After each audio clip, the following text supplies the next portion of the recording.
Hi, beautiful people. Hope you all are doing very well today. Welcome back to the Young, Black, and Independent show where we discuss a variety of topics to help young folks live lives that are spiritually fulfilled, lives that are value added, lives that are less materialistic, and lives that are financially independent. I'm your host, Sil, and today I wanted us to discuss how to stop generational poverty. You see, poverty is passed on from generation to generation, right? Unless that curse is broken. That goes without saying. If Africa is ever going to rise above the ranks of the least developed continent on the planet, then young Africans have to get into the business of breaking generational poverty. The question, however, is how? How do we break the curse of poverty if we were raised by parents who have no idea how to make money, how to keep the money that has been made, and how to grow that money? How do we proceed? But first off, I want to ask, what is generational poverty? Do you know? Well, the way I define it is that it is it's when working class parents give birth to children who become working class children who also have grandchildren and great-grandchildren who end up in the same social class. That's called generational poverty. When more than one generation is poor or considered poor, it is called generational poverty. It almost feels like a vicious cycle, right? Or a snowball effect of some type of curse. At the end of the day, if all your parents know how to do is manual labor, running after money on a daily basis, that's exactly what they're going to teach you. Whether they do it intentionally or unintentionally, that's a story for another day, which I doubt that they do intentionally. So why is it important to break generational poverty? In today's world, not having a solid amount of financial education is just suicidal. What I mean is that unless someone in the family can learn how to make money work for them, rather than work for money every single day, the family will always struggle financially. Nobody is predisposed to work every single day for money. No, we need to rest. Sometimes we fall ill. We can have an accident. So unless we learn how to make money work for us rather than work for money every single day, there are days that we can work for money, but we have to make sure that we have some days where money is just working for us whilst we are sleeping, whilst we are resting, whilst we're having fun with our families, our kids, or the people we love, our friends. Having said that, although there's a popular myth that money is the root of all evil and cannot buy you happiness, my personal belief is that being unhappy and broke is the actual root of all evil. Poverty is not a good thing, and no one should be contemptuous about being broke. If there is something they can do to change their economic circumstances and standard of living, I believe that every single person should be doing it. I remember, this is a personal story, I remember the day when I went to an ATM machine, right? I had just had a baby and I went to an ATM machine because I wanted to get some cash to purchase milk for my newborn. I heard a beeping sound from the ATM machine. It went beep beep and the error message on the dashboard was insufficient funds. Oh my goodness. Almost instantly, I just went into some type of, I don't know if it was a postpartum depression, but I just sank into depression. And I left the ATM point and I was walking into the road, like I felt like I was in a trance. And I was really pensively unaware that an oncoming vehicle was actually honking at me. beep, beep, beep, beep. And I was like, gosh, what's going on? Is it just the error message? But there was more to that. It was the frustration. What's my baby going to eat? What am I going to do? I've just, what happiness can poverty ever give anyone if you cannot feed your own baby? If you cannot pay for hospital bills for your loved ones? If you cannot even secure a roof over your head? We're talking about Maslow's hierarchy of needs. We're talking about the basic needs. Food, clothes on your back, roof over your head, medicals. Those are the basics which 99.9% of poor people cannot afford. They just cannot afford it. So, why then is it important to break generational poverty? When you break generational poverty, you have access to the best things in life. Let no one fool you that money is not good. You live a longer, healthier, and more fulfilling life. Let me explain. Money doesn't buy you a second in your life. But hey, when you have money... Wait, have you ever heard the saying that people die or go into an early grave? Yeah, going into an early grave means you don't live long enough. And oftentimes is because of either living to eat, but not eating to live. So you eat so poorly. You see, most people who eat junk food is not because they like it. It's because they can afford it. A burger will cost you $1 or $2, but vegetables will cost you around $8, $5 to $8. So even on the African continent, how many people can afford healthy food? How many people can afford to eat fruits? How many people can afford to eat protein, which is meat and fish? Do you know that there are children in Egypt who have never ever eaten fish or beef?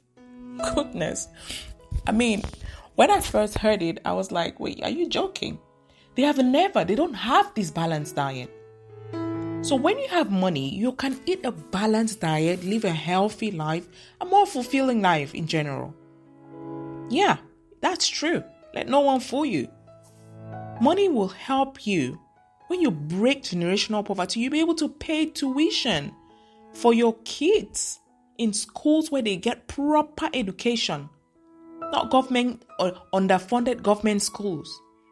You can afford regular medical checks to address any sinister medical symptoms before they become fatal. So many people in Africa don't do medical checks.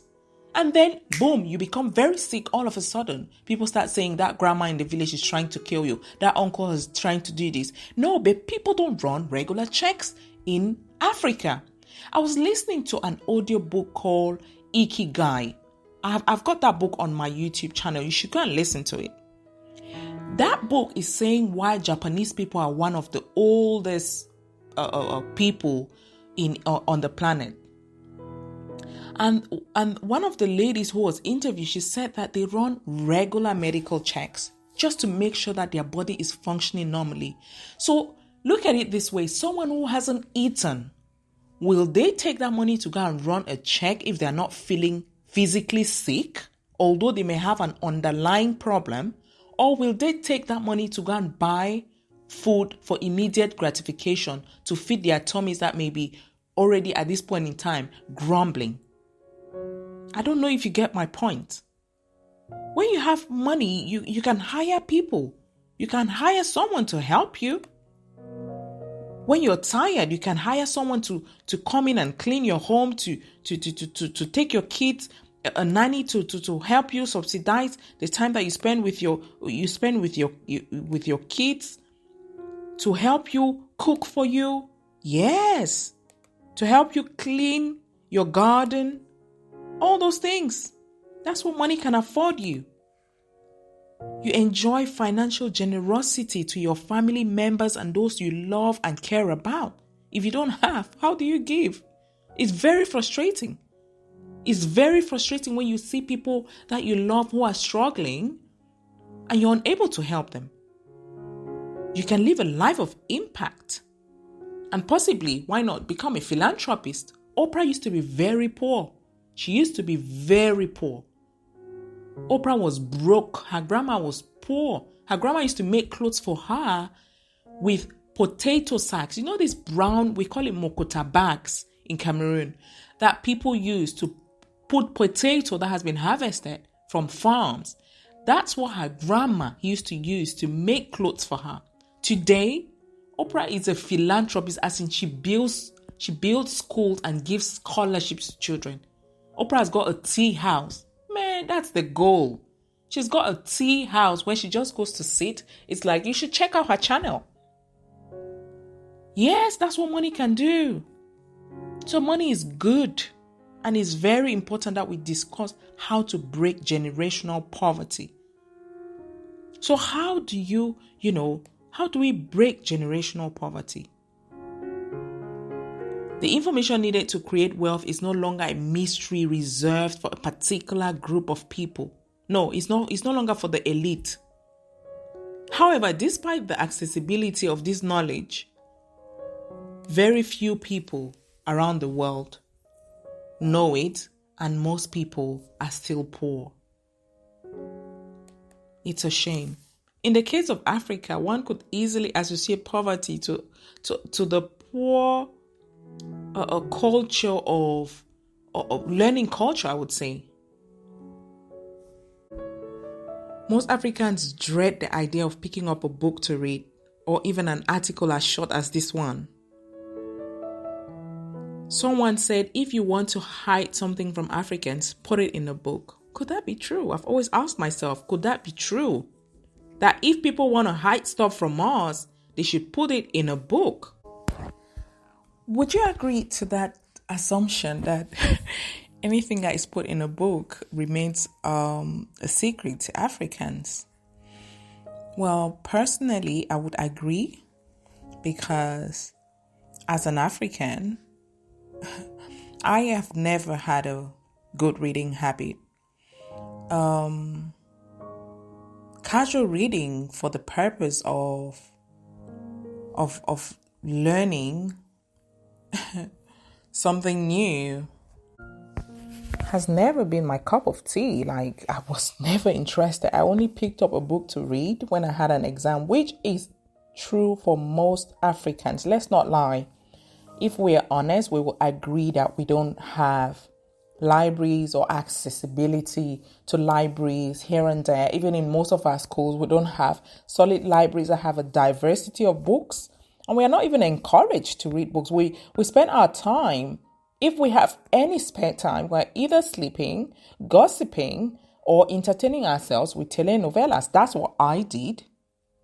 And I know it's true for most of us. Let's not lie. Let's tell the truth. Tell the truth and shame the devil. When I moved to the UK, however, I came to the realization that life does not give us what we deserve. Okay? Life gives us what we work for. So I started reading books and articles, and any valuable content I came across, I was just reading. It's like I was, my husband says that I became like a sponge. I just put it, when you put a sponge in water, you just soak everything. The sponge becomes wet. That's how I became. I was just soaking in all this information because I had to get better, right? I had to step up to the plate if I wanted to become something. If I wanted to become something that I had never, or achieve something I had never achieved, I had to become someone that I had never been, which was to start reading books and acquiring all this knowledge. Needless to say how much riches that has brought me thus far. I encourage you. It's a really good habit, reading books. People in Africa complain about everything that isn't going right for them, rather than spending the same energy making things right. Start by reading books. However, to end generational poverty and create wealth, there are 5 steps that I recommend. Steps which I use. The first step is to set goals. I know that this point has been mentioned by every guru or life coach that you may have come across. Nothing has changed. It is the first place to start. Also, let me remind you that the Bible is as spiritual as it is practical. And Proverbs 29 verse 18 reminds us that we shall perish if we don't have a vision for our lives. Do you have a vision for your life? The Bible says that you're going to perish. I didn't say it. The oldest book that exists said it. The vision is where everything starts, people. Setting goals is like embarking on a journey with a precise destination in mind. You know where you're going to, so you know where if you're going to Kumba, you know where to go and stand to take a bus. For those in Douala, you know where to go to get a bus to go to Kumba. If you're going to Kumba, you're not going to go and take a bus that goes to Yaoundé. That's what setting goals looks like. And so if you're no longer, you're no longer willing to tolerate your family being looked down upon, your voice being silenced, or your kids going hungry, you can write that down on paper and decide firmly on the success you want to achieve. What is the goal? Take it out of your mind and put it on paper as clear as possible. I would have liked to share a copy of my goals for 2022 with you all. I've got it written down. I took it out of my mind. I wrote it down on a white cardboard and I put it at my bedside every morning and every evening. As long as my head is on my pillow, I can see it. And it informs me. The universe just makes things align for me. It's not a joke. According to a neuroscience, people who vividly describe or picture their goals are 1.2 to 1.4 times more likely to achieve them than those who do not. I didn't say that's a neuroscience. A neuroscientist. Read the full article on my website. I'm going to put the description in the link. And I didn't always know much about goal writing, until I started reading books, listening to successful people, learning from those who had become very successful by writing down their goals, like Steve Harvey.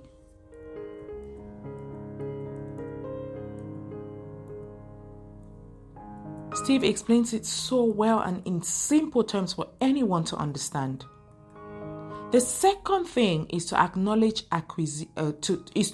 knowledge. The first thing I'd like to say on this point is that congratulations on your decision to restore your family's pride. How do you even begin to do so? Most people who are products of generational poverty are often financially illiterate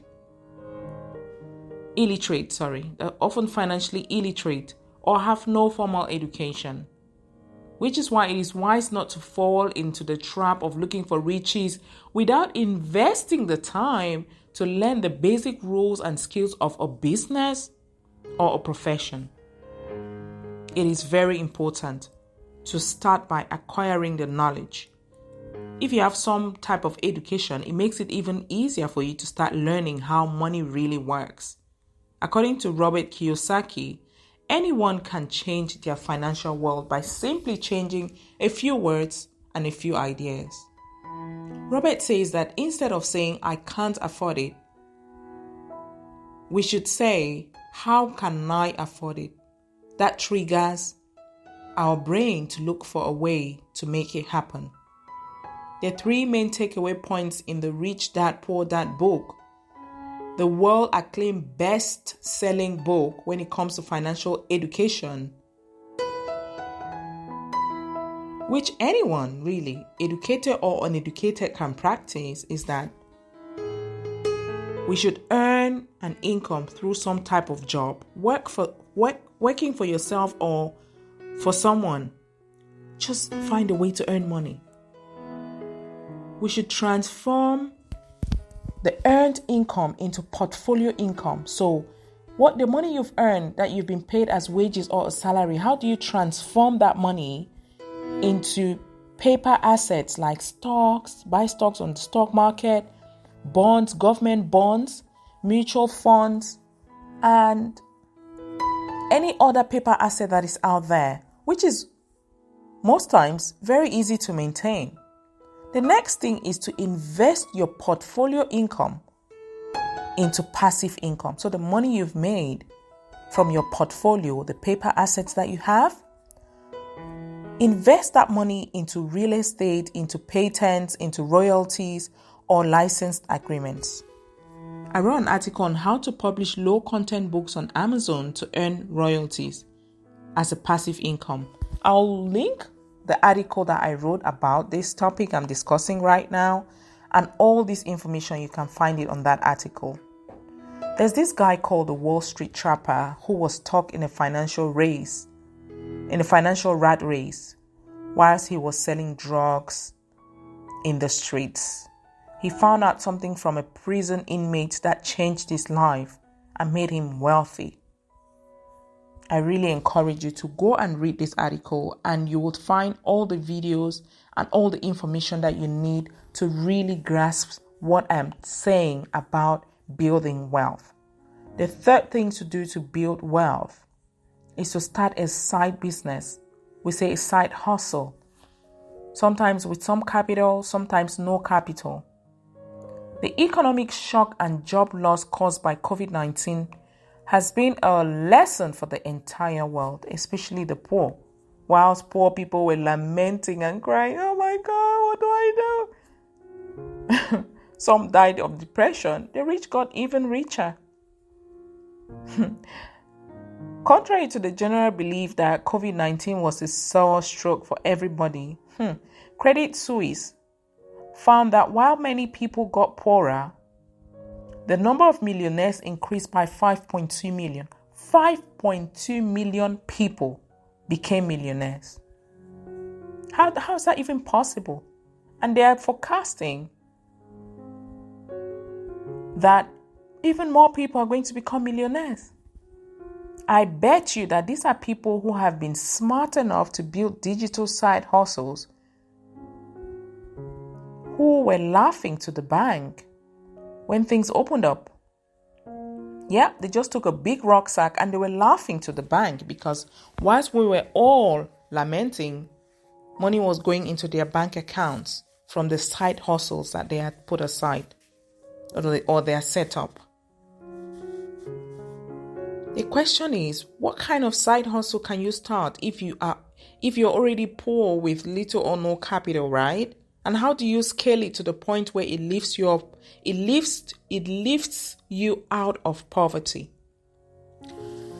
Well, the good news is that the internet has made it super easy for people to start businesses using just their mobile phones. All you need is a mobile device and access to internet. That's all you need.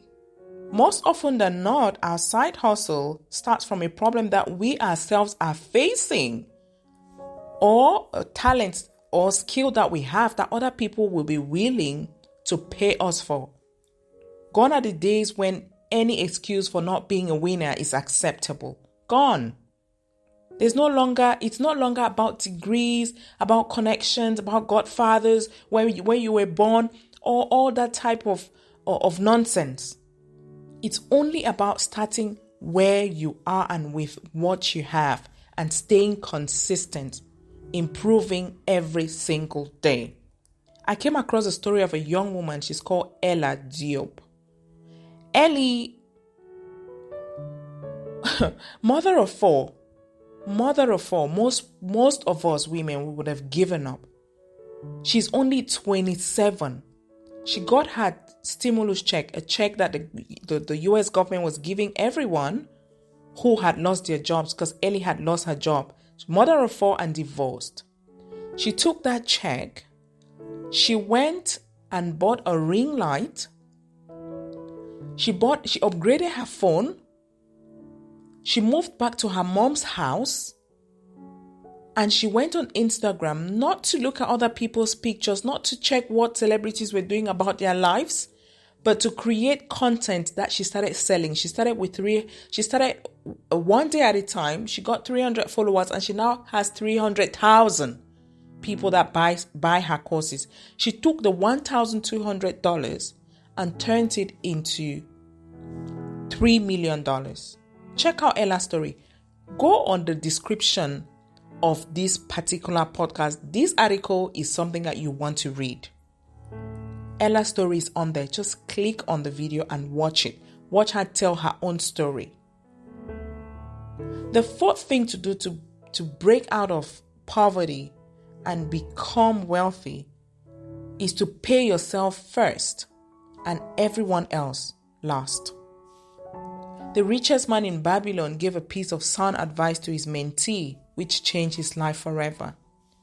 This guy, if you have not read the book, The Mentee, whenever he took his money, he would go to the merchant, he would buy clothes, he would go to the food store, buy food and all that. And the rich man told him, listen, you cannot pay everyone first once you get your wage. And at the end of the day, you don't have anything saved to invest. Pay yourself first, meaning take out a percentage as soon as your money hits your hand. Whatever it is you're doing, whether you're pushing trucks in the streets, whether you're taking out garbage from people, whether you're a servant, whether you are working in an office, it doesn't matter. Anything you earn from the work you do, take a percentage of that money immediately and put to the side. And deal with whatever you have left. And that's it. This is a principle that wealthy people master all too well. But for some strange reason, the poorest people on the planet are those who consume the most. The simple fact of the matter is that poor people have poor financial blueprints. They don't have a money mindset, which hinders their ability to master the game of money.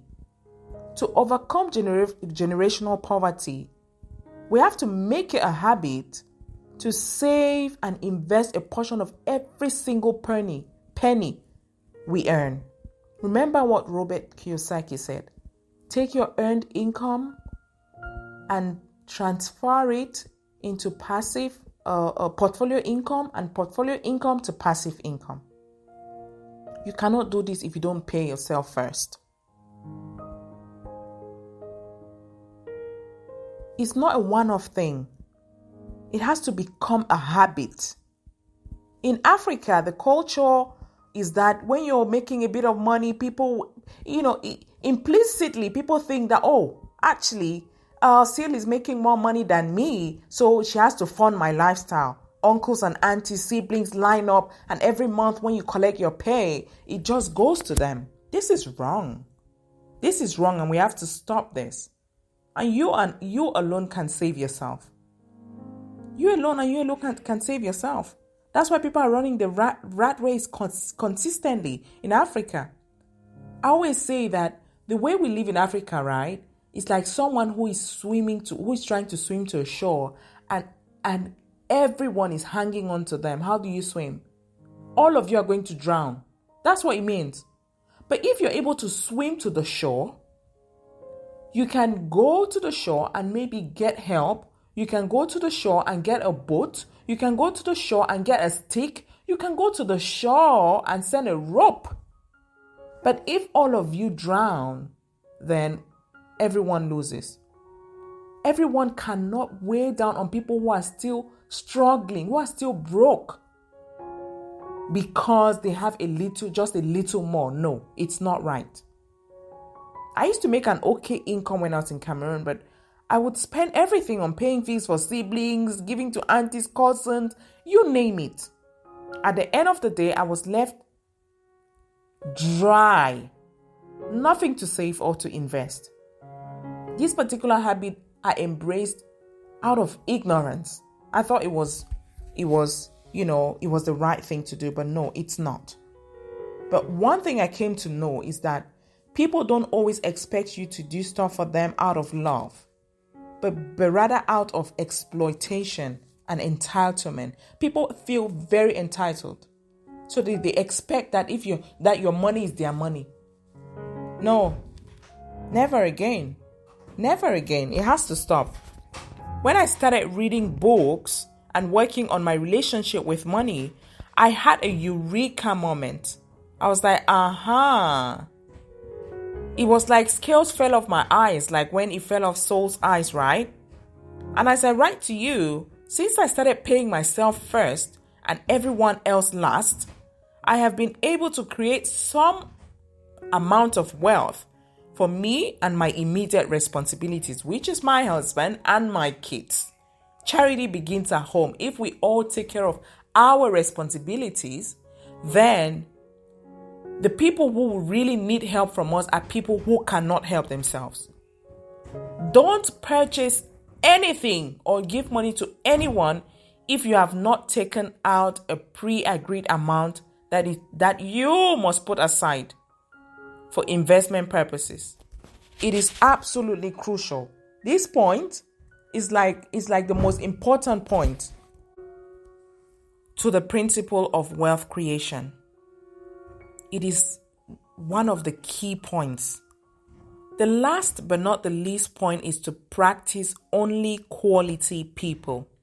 There's something very peculiar about the company we keep. That's why the Bible warns us in Proverbs 13 verse 20 that if we spend time with the wise, we will become wise, but friends of fools will suffer.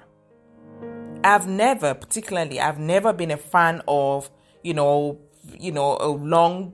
queue of friends. Nah, I've never been fond of that. The few times I've tried to build friendships, they didn't end, particularly well, for the simple fact that most of the people that I tried to hang with had different work ethics to mine, and they were not as ambitious.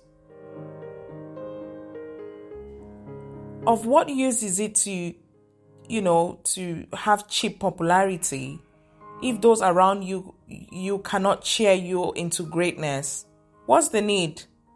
Some people are so popular, but when you look around them, there's no quality person around them. If they fall, there's no one is going to stand and say, hey, Seal is down, let's take her to hospital, I'm going to pay. You just hang around a bunch of fools in the name of friends. You call yourself, oh, this person is my friend, that person is my friend. But when you are in a crisis, they cannot even show up for you. What kind of friendship is that? You want to have friends who are more than you, right? You want to have people who know better than you, who can teach you. If you're in a group, if you're amongst a group of people who cannot teach you or who cannot add value to your life, exit. Let me tell you a small story about myself. So I remember hanging out with a lady, right? I was cultivating a friendship with her. I thought in the beginning she seemed to be very nice, very ambitious, but I must have been a very terrible, persona reader. So, hanging out with this lady, I realized that, because sometimes I'm hanging out, I've got to do what I've got to do. So if the stock market opens and I decide that day that I wanted to day trade, I'll be looking at my phone because I need to bag the money, right? So one day the stock market opened and we were hanging out at the playground with the children. I was there with the children. They were just playing with her kiddo too. And she said, oh, you're always working. Life is not only about money. So, I kind of thought that was an awkward side comment because you don't know that I'm always working. One, I don't live with you. I'm not with you 24 hours. But if you don't know that people have to have priorities, then there's a problem. And then the straw that broke the camel's back for me, or the